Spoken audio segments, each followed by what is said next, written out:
ciidanka kumaadooska xoogga dalka Soomaaliyeed ee Danab ayaa howlgalla qorshaysan oo amniga lagu xaqiijinayay waxa ay ka sameeyeen deegaano ka tirsan gobolka Shabeellaha Hoose ee maamulka Koonfur Galbeed Soomaaliya. ciidamada ayaa si gaar ah howlgalka ugu fuliyay deegaanada kala ah Tawakal, Daarusalaam, Shaamgare iyo deegaano kale oo hoos taga degmada Awdhigle, halkaas oo mararka qaar lagu arko xubno ka tirsan Al-Shabaab. saraakiisha ciidanka Danab ee howlgalka horkacayay ayaa sheegay in howlgalka ay ku burburiyeen saldhig ay ku sugnaayeen xubno ka tirsan Al-Shabaab isla markaana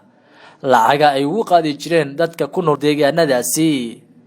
sidoo kale saraakiisha waxa ay sheegeen inay sii wadi doonaan howlgallada ka dhanka ah Al-Shabaab ilaa laga saarayo deegaanada iyo degmooyinka ay wali kaga sugan yihiin gobolka Shabeellaha Hoose. ciidanka kumaadooska Soomaaliyeed ee Danab ayaa dhowr jeer waxa ay howlgallo kala duwan ay ka sameeyeen